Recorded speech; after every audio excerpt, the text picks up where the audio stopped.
वाक्यार्थ ज्ञान का क्रम। वाक्यार्थ ज्ञान का क्रम पान नंबर 53। वाक्यार्थ ज्ञानाचा क्रम चालू आहे। वाक्यार्थ ज्ञान कसं होतं ते सांगतायत। एवढं हे झालं का हे पान? नाही। शब्दबोध का यह क्रम आहे। शब्दबोधाचा हा क्रम आहे। शब्दबोध म्हणजे कळतो ना, शब्दाचं ज्ञान. शब्दाचं ज्ञान म्हणजे शब्दानं होणारं ज्ञान। त्याला म्हणायचं शब्दबोध। ज्या पुरुष को पद की वृत्ति ज्ञात होवे ता पुरुष को वाक्य के सकल पदन का साक्षात्कार होवे। जिस पद की जिस अर्थ में वृत्ति पूर्व जानी होवे तिस पद से तिस अर्थ की स्मृति होवे है। तिसते अनंतर परस्पर संबंध वाले सकल पदार्थ का ज्ञान अथवा सकल पदार्थ का परस्पर संबंध ज्ञान वाक्यार्थ ज्ञान होवे है। हे पूर्ण एवढं एक वाक्य। आणि हे वाक्य म्हणजेच काय? शाब्दी प्रमा। शाब्दी प्रमाचं लक्षण समजा। शाब्दी प्रमा कशाला म्हणायचं? तर हे असं, ज्या पुरुषाला पदाची वृत्ती ज्ञात आहे, है ना? पदाची वृत्ती म्हणजे पदाचा संबंध माहित आहे. पदाचा आणि अर्थाचा संबंध माहित आहे. ज्ञात होवे ता पुरुष को, आणि त्या पुरुषाला वाक्य के सकल पदन का साक्षात्कार होवे, वाक्यातल्या सगळ्या पद कानावर ऐकू यायला पाहिजे. एक तर शब्दाची वृत्ती माहित पाहिजे. पद म्हणजे शब्द. शब्दाची वृत्ती माहित पाहिजे. हा शब्द याच्याकरता वापरतात, हा शब्द याच्याकरता वापरतात, गाय शब्द है ना विशिष्ट पशु करता वापरतात, घट शब्द एका भांड्याकरता वापरतात, असं सगळं माहित पाहिजे. आणि मग ते वाक्यातले सगळे शब्द माहित पाहिजे. गाय शब्द, त्वम शब्द, त्वम म्हणजे तू. तू कशाला म्हणायचं? तू हे सर्वनाम आहे आणि तू हे एका समोरच्या मध्यम पुरुषाकरता वापरला जातो. मध्यम पुरुष म्हणजे तू, है ना? त्याच्यानंतर तू गाय आण. आण हे काय क्रिया आहे, अशा पद्धतीने माहित पाहिजे. असे कानावर शब्द ऐकले, अशा पद्धतीनं शब्दाचा काय व्हायला पाहिजे? कानावर आले पाहिजे, साक्षात्कार व्हायला पाहिजे सगळे शब्द वाक्यातले. आणि त्या वाक्यातल्या शब्दांची वृत्ती माहित पाहिजे, म्हणजे संबंध भी माहित पाहिजे. जिस पद की जिस अर्थ में वृत्ती पूर्व जाणे होवे. अगोदर ज्या पदाची कोणतंही पद आहे त्या पदाची वृत्ती, वृत्ती म्हणजे संबंध, हा पदाचा याच्याशी काय संबंध आहे, अशा पद्धतीनं पूर्वी जाणलेली पाहिजे. वृत्तीपूर्व जाणी होवे तीस पद से तीस अर्थ की स्मृती होवे. मग त्या पदाने त्याच अर्थाची काय होत असते? स्मृती. कारण काय? त्याची वृत्ती अगोदर माहित आहे. पद या पदाची या अर्थामध्ये वृत्ती संबंध आहे, वृत्ती आहे, हे कळाल्यानंतर मग ते पद उच्चारल्यावर किंवा कानावर पडल्यानंतर त्या अर्थाची काय होते? स्मृती होते. तेच त्यानंतर झालं सगळ्या पदांची काय झाली? सगळे पद पहिल्यांदा अगोदर पदांची वृत्ती तुम्हाला माहित पाहिजे. त्यानंतर दुसरी स्टेप काय? पद सगळे कानावर ऐकू आले पाहिजे. वाक्यातले बरं का. वाक्यार्थ ज्ञान चालू आहे ना. सगळे पद कानावर ऐकू आले पाहिजे. आणि त्यानंतर मग त्यानंतर परस्पर संबंध वाले सकल पदन का ज्ञान अथवा सकल पदार्थन का परस्पर संबंध ज्ञान वाक्यार्थ ज्ञान होवे हे. त्याच्यापैकी मग ह्या दोन्हीपैकी एक गोष्ट झाली पाहिजे. काय? परस्पर संबंध वाले. परस्पर म्हणजे एकूण एकाशी संबंध आहे अशा सगळ्या पदार्थाचं ज्ञान व्हावं. पदार्थ म्हणजे पद आणि अर्थ या दोन्हीचं बी ज्ञान व्हावं. आणि परस्पर संबंधावाल्या, जसं की तू गाय आण, ठीक आहे नाही? तू गाय आण, तूचा आणि गायीचा संबंध, तूचा अर्थ गायीचा अर्थ, त्या दोघांचा पद आणि पदाच्या अर्थाचा संबंध. हे ज्ञान झाल्यानंतर काय होत असतं? वाक्यार्थ ज्ञान होतं. अथवा दुसरी गोष्ट, सकल पदार्थन का परस्पर संबंध ज्ञान. सगळ्या पदार्थ, पद आणि पदाचा अर्थ यांचा परस्पर संबंधाचं ज्ञान झालं पाहिजे. कशाचा कोणता संबंध आहे, कशा पद्धतीने संबंध आहे याचं ज्ञान झालं, की त्याचंच नाव काय? वाक्यार्थ ज्ञान. आता उदाहरण देतात आणि बरोबर तुम्हाला समजून सांगतात कशा पद्धतीनं. जैसे गाम आनय त्वम, है ना? त्वम गाम आनय असं. तू गाय आण. या वाक्य में गो अधिक पद है. या वाक्यामध्ये गाय वगैरे पद आहेत. किती पद आहेत? त्वम, गाम आणि आनय 3 पदे समजा. या वाक्य में गो अधिक पद है. तिनकी अपने अर्थ में वृत्ति का प्रथम ऐसा ज्ञान पुरुष को चाहिए. त्यां हे जे पद आहेत की नाही 3 पद त्यांचा आपल्या अर्थामध्ये जसं की गाय पद आहे. गाय पदाचा अर्थ काय असणार? गाय असणार. तर तीन आपले अर्थ में त्या त्या पदाचा आपल्या अर्थाशी संबंध अशा पद्धतीनं ज्ञान पाहिजे पुरुषाला, माणसाला. प्रथम ऐसा ज्ञान पुरुष को चाहिए. कसं? गो पद की गोत्व विशिष्ट पशु विशेष में शक्ती है. तर प्रत्येक पदाचा अर्थ हा गो. गो म्हणजे गाय. गाय पदाचा अर्थ काय? गोत्व विशिष्ट पशु. पक्षू नाही, पशु. गोत्व म्हणजे जाती, है ना? त्या जातीनं विशिष्ट असणारा जो पशु आहे, कोणती जाती? गोत्व जातीनं विशिष्ट म्हणजे युक्त असणारा जो पशु, त्याचंच नाव काय? गाय. तर ह्या गाय पदार्थामध्ये म्हणजे अर्थामध्ये गोपदाची काय शक्ती आहे? गोपद की गोत्व विशिष्ट पशु विशेष में शक्ती. गोपदाची गोत्व विशिष्ट पशु विशेषामध्ये शक्ती आहे. कळालं?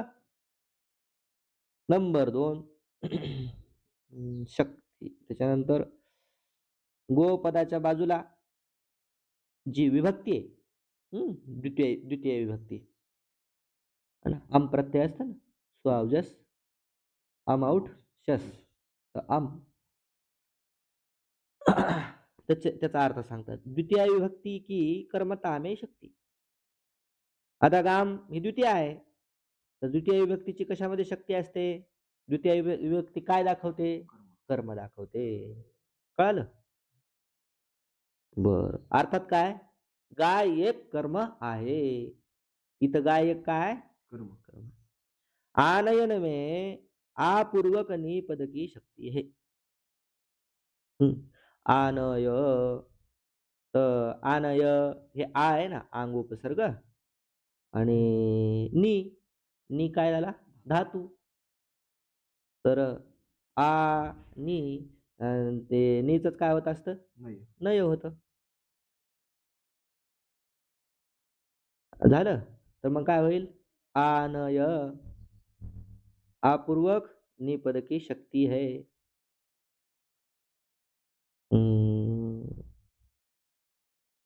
यकार उत्तरोत्ती आकार की कृती और प्रेरणा में शक्ती है. आनयनामध्ये अपूर्वक निपदाची शक्ती आहे. म्हणजेच कशाची शक्ती आहे? क्रिया. क्रियेमध्ये शक्ती आहे. त्यानंतर जे यकार उत्तरवर्ती आकार. यकाराच्या नंतर काय? आकार आन, य. तर यकाराच्या नंतर जो आकार आहे त्याची कृतीवर प्रेरणा में शक्ती आहे. कृती किंवा प्रेरणा या अर्थामध्ये शक्ती आहे. कारण की कोणता लकार आहे हे? आनय.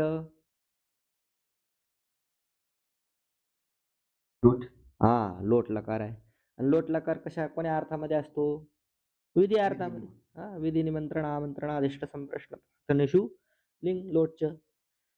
तर प्रेरणा. विधी म्हणजे काय असते? प्रेरणाच असते ना.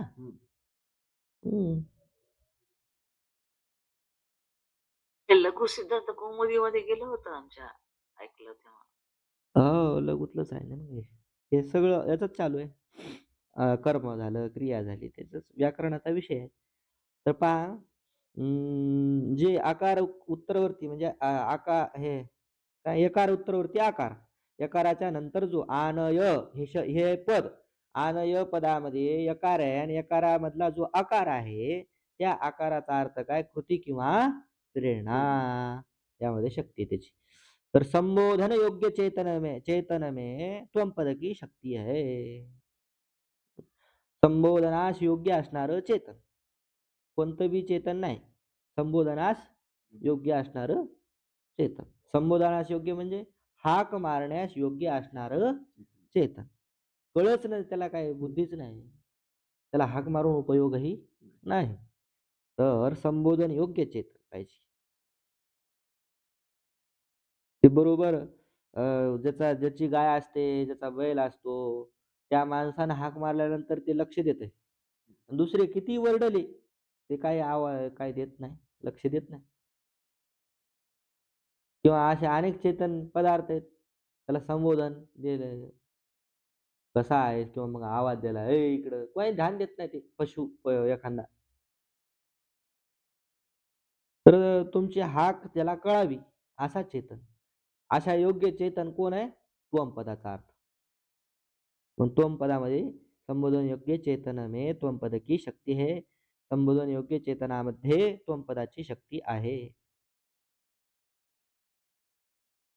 तीसरी रीति से शक्ति ज्ञान वाले को गाम आनयत्वम या वाक्य का श्रोत्र से संबंध होते ही गो आदिक सकल पदन का साक्षात्कार होय के तीन पद के शक्य अर्थ की स्मृती होवे है.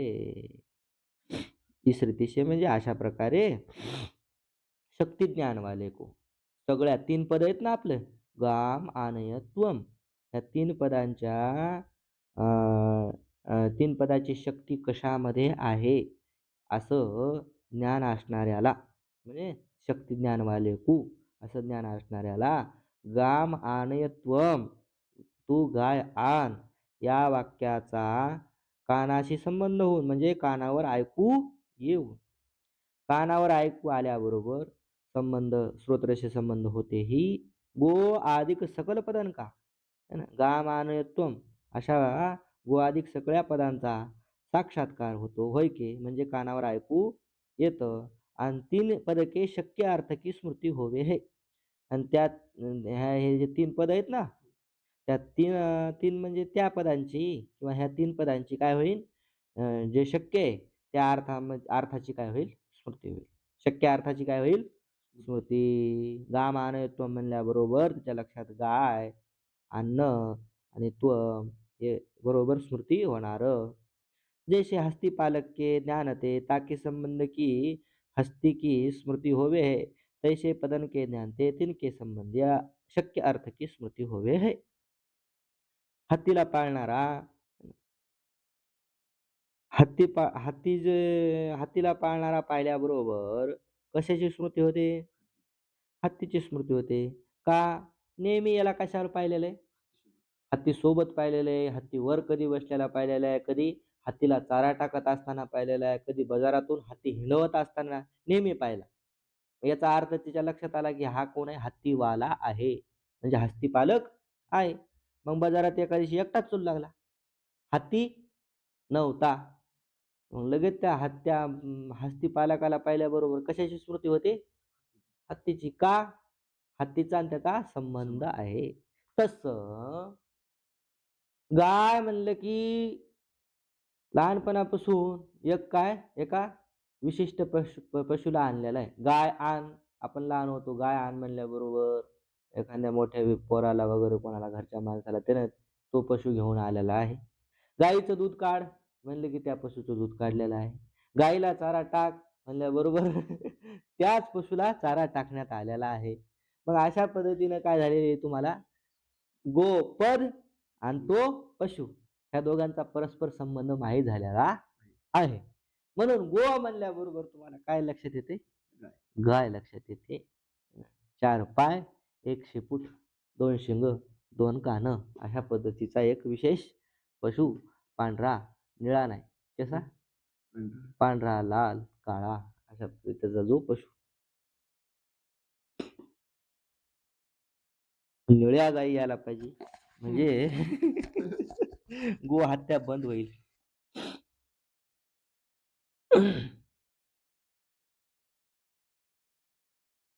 बरं. चला आता काय राहिलं? कुठं आलो रे? यह अस्थिपालक है. हां, हे अस्थिपालक आहे. अशा पद्धतीचं काय होईल? ज्ञान. ऐसा हस्ती और महावत के संबंध का ज्याको ज्ञान नहीं. आणि एखाद्याला माहीतच नाही. है ना? नवीन एखादा शहर आपल्या गावामध्ये आला किंवा शहरामध्ये आला. त्याला काय माहिती हत्ती पाळते का ह्याच्या हत्तीचा हे. त्यानं कधी ह्या दोघांचा संबंध पाहिलेलाच नाही. कोणाचा? हत्तीचा आणि महावताचा, हस्तीपालकाचा. हे दोघं एकत्र कधी पाहिले? नाही. मग त्यानं त्या माणसाला पाहून सुद्धा तो काय म्हणेल? हा माणूस आहे. त्याला ज्ञान होईल. पण हत्तीपालक आहे असं ज्ञान होणार नाही. ठीक आहे ना? जसं की अ, अ, धोतर वगैरे घालतो व्यवस्थित आणि नेहरू शर्ट, डोक्यावर टोपी आहे, उपरणं आहे. अर्थात असा पेहनाव कोणाचा आहे? महाराज लोकांचा आहे. असं सर्वांना माहीत आहे. त्याचा अर्थ म्हणजे संबंध माहीत आहे ना त्या कपड्यांचा आणि त्या माणसांचा. म्हणून लोकं सरळ एका डोळे झाकून म्हणतात, "हा महाराज आहे." मग हा महाराज जर पॅन्ट शर्ट घालून बाजारात हिंडू लागला, तर लोकांना ज्ञान होईल का हा महाराज आहे? त्याला काय सांगावं लागेल वरडून, "मी कीर्तनकार आहे, मी बरं, बरं, बरं लोकं बरं, बरं. लोकांना सांगावं लागेल, "मी कीर्तनकार आहे." अरे काही लोकं बाजारात भेटतात ना, "तुम्ही महाराज दिसता." "हो, मी बी महाराज आहे बरं का." "बरं, बरं, बरं, बरं." धोतर वगैरे घातला असता तर मग म्हणायची गरज नव्हती तुम्हाला. मीच म्हणलो असतो, "महाराज इकडं कुठं?" आता सांगावं लागेल, "मी महाराज आहे बरं का." बरं.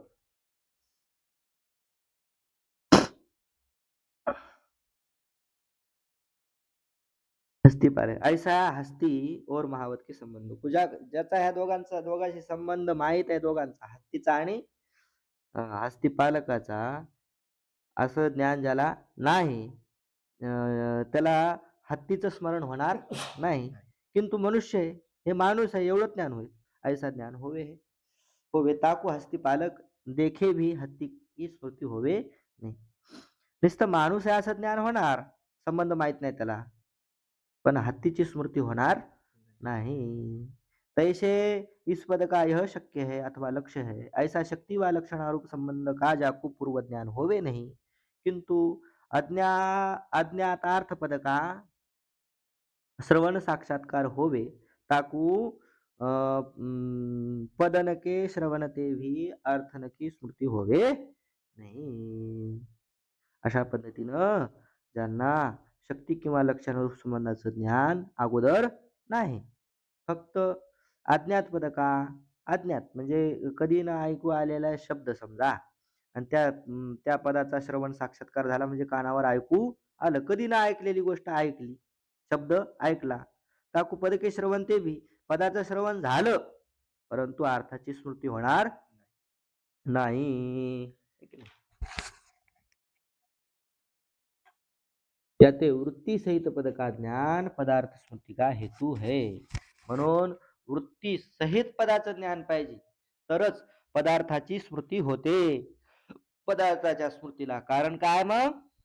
वृत्ती सहित पदाचं ज्ञान, नुसत्या पदाचं ज्ञान काही कामाचं नाही.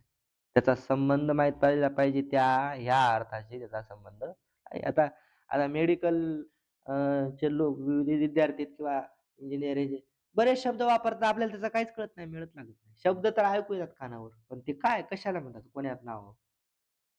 आता गोळ्याचे किंवा कशाचे विचित्र विचित्र नाव असतात. बिमाऱ्याची सुद्धा विचित्र नावं असतात. तर कशाला ती कोणती बिमारी फक्त काहीच मेळ लागत नाही, काही समजत नाही. हं. तसा हा आमचा मेळ शब्द आहे आमच्या परभणी जिल्ह्यातला. मेळ.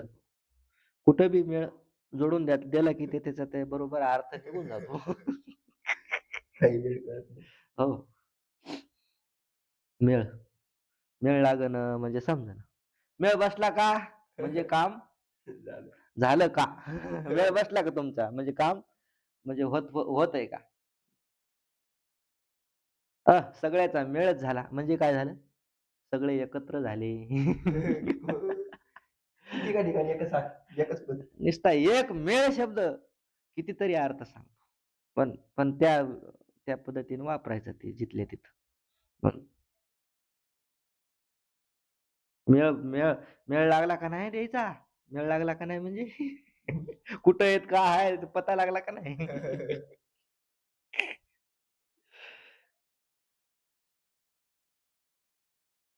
केवळ पद का ज्ञान हेतू नाही. नुसत्या पदाचं ज्ञान कारण नाही. पद नुसते कानावर ऐकू आलं तर काय होणार?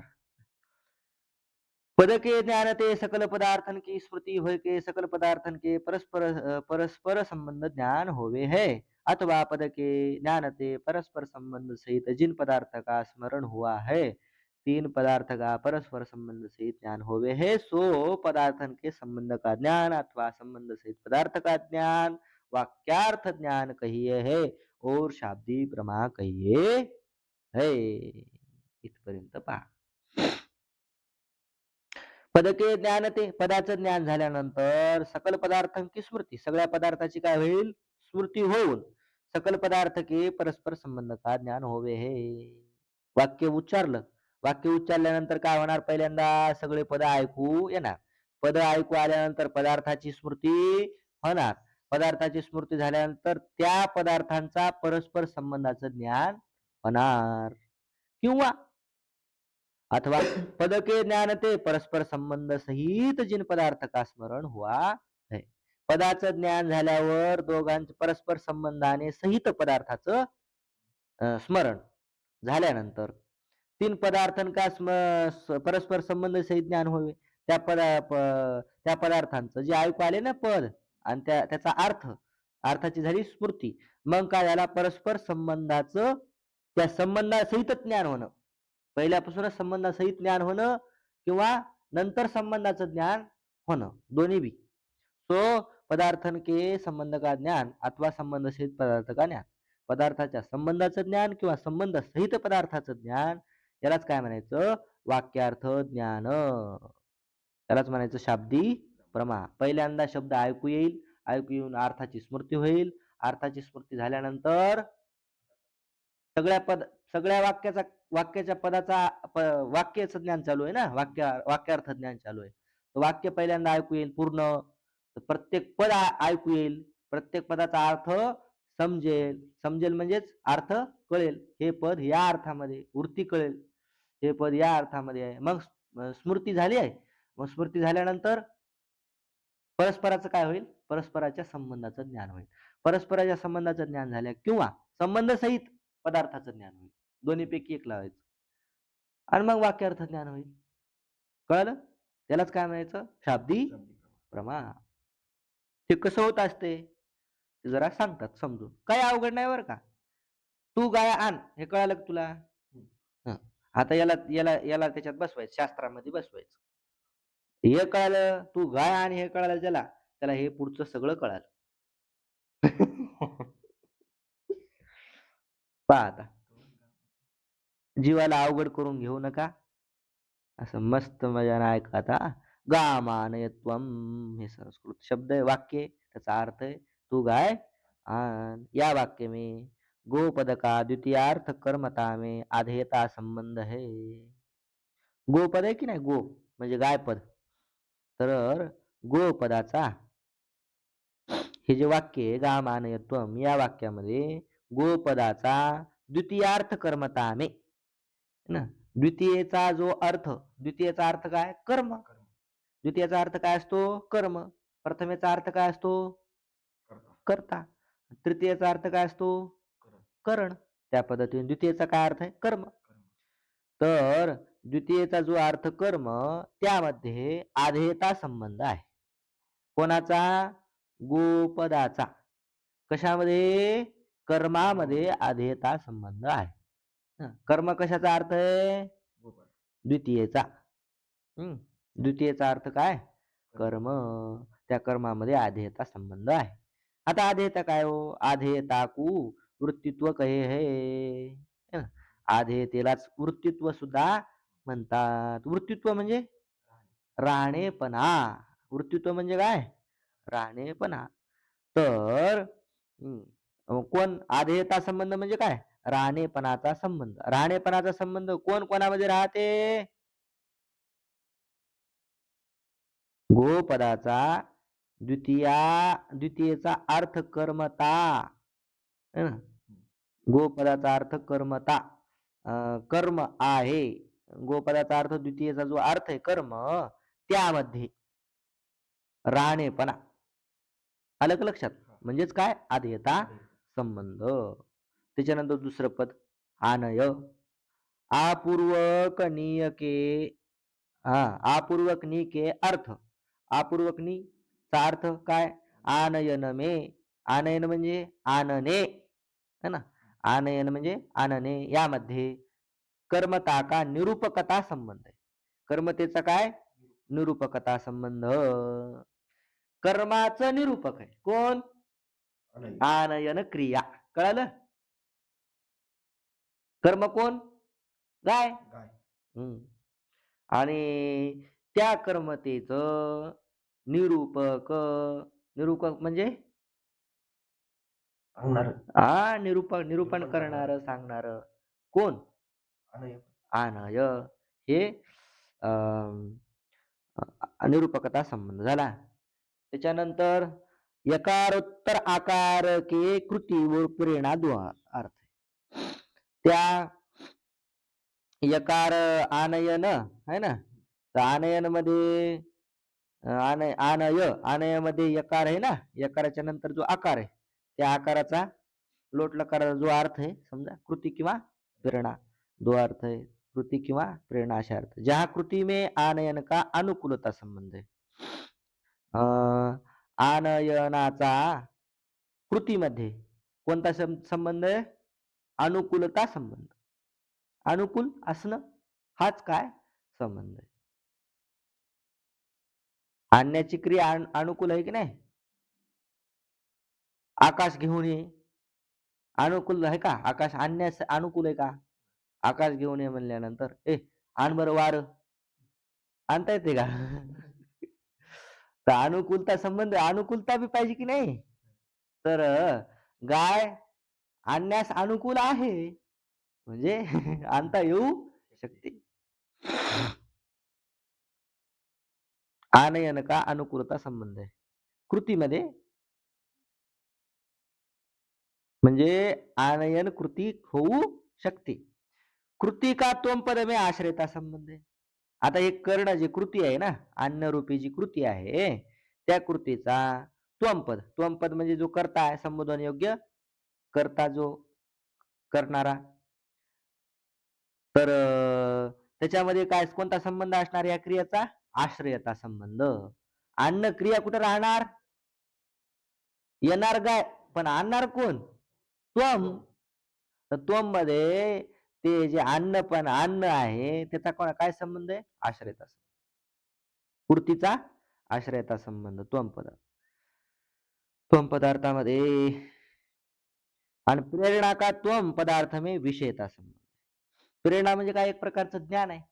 ज्ञानाचा कोणता संबंध असतो? विषयता संबंध असतो. तर प्रेरणाचा जो सांगतोय ना तू गाय आण, ही झाली प्रेरणा. आणि या प्रेरणेचा त्वम पदार्थामध्ये कोणता संबंध झाला? विषयता संबंध. कारण ज्ञान झालं ना मग त्या त्वमला. या ते आता ह्याला संस्कृत मध्ये एक वाक्य बनवलं. आता जे आतापर्यंत जे सांगितले ना तेच आहे याचा अर्थ. गोवृत्ती कर्मता निरूपक आनयनानुकूल कृत्याश्रय प्रेरणा विषयस्त्वम पदार्थ. आलं लक्षात? गोवृत्ती कर्मता कुठे आहे? गृहवृत्ती म्हणजे गायच्या ठिकाणी कर्मता. त्या कर्मतेचं निरूपक आनयन अनुकूल कृतीचा आश्रय. याला लक्षात? गोवृत्ती कर्मता गायच्या ठिकाणी आहे कर्मता निरूपक, कर्मतेचं निरूपक कोण? आनयाना अनुकूल कृती. आनयाना अनुकूल कृती, आणण्यायोग्य कृती आणि त्या कृतीचा आश्रय आणि पुन्हा प्रेरणेचा विषय कोणता पदार्थ आहे? त्वम पदार्थ. आता त्वम पदार्थ कोण इकडे उलट चला. त्वम पदार्थ कसा कसा आहे? प्रेरणा विषय आहे. प्रेरणेचा विषय आहे की नाही त्वम? विषयता संबंधाने प्रेरणा कुठं राहायला लागली? त्वम मध्ये. मग प्रेरणेचा विषय त्वम. त्याच्यानंतर आश्रय सुद्धा. कशाचा आश्रय? तो गोवृत्ती कर्मता निरूपक आनयनानुकूल कृत्य आश्रय. कळलं? गोवृत्ती गायीच्या ठिकाणी असणारा कर्मता आणि ती कर्मतेचं निरूपक कोण? आनयन अनुकूल कृती, त्या कृतीचा आश्रय कोण? त्वम. त्याच्यानंतर प्रेरणा विषय सुद्धा कोण आहे? त्वम. झालं. य वाक्य का अर्थ. अशा पद्धतीनं वाक्यार्थ ज्ञान होतंय. एवढं होतंय. गाय तू गाय आण म्हणल्यावर एवढं होत असते.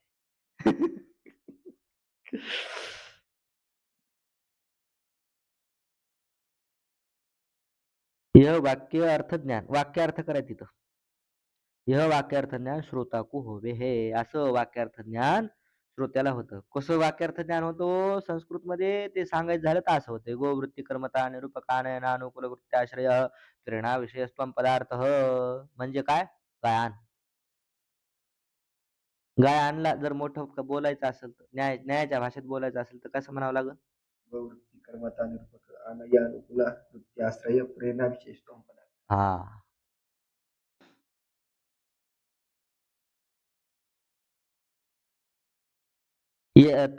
वृत्ती विशिष्ट सकल पद का ज्ञान शब्द प्रमाण आहे. आता हे शब्द प्रमाणानं झालं ना हे ज्ञान.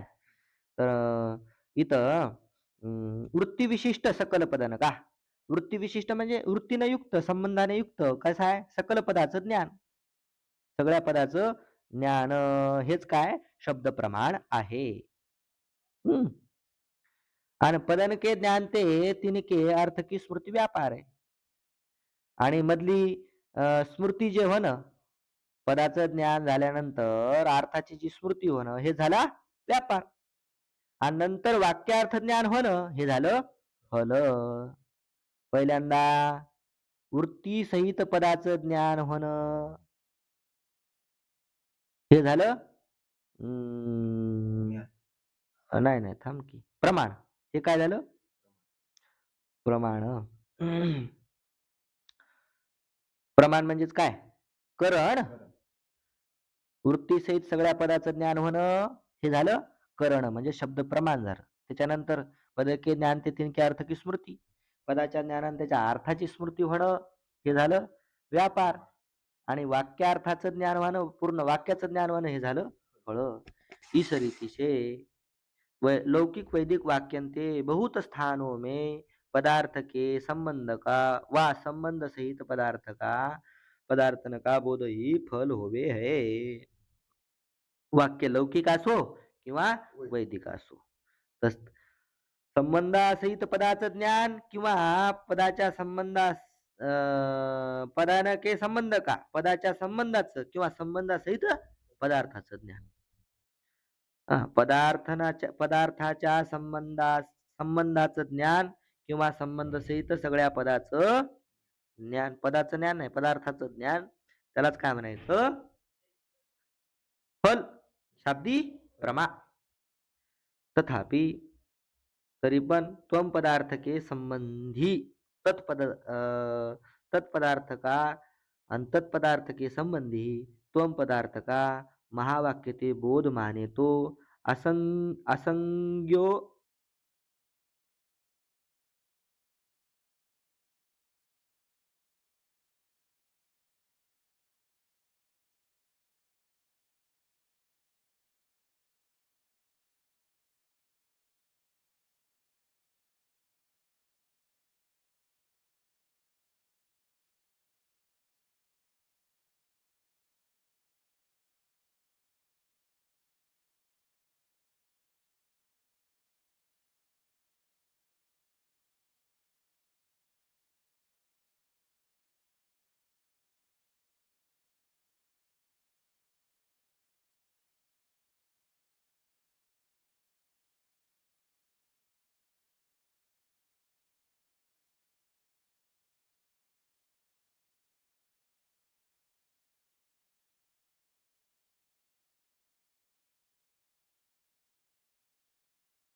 आता संबंध जरी सांगितला तरी कसा संबंध आहे? कल्पित. वास्तव नाही. तर दृष्टांतासहित संक्षेप शारीरिकामध्ये हे सांगितलेलं आहे. जर तुमची पाहण्याची इच्छा असेल तर त्या संक्षेप शारीरिकामध्ये जाऊन पहा, विस्तार भयते लिख्याने. इथं लय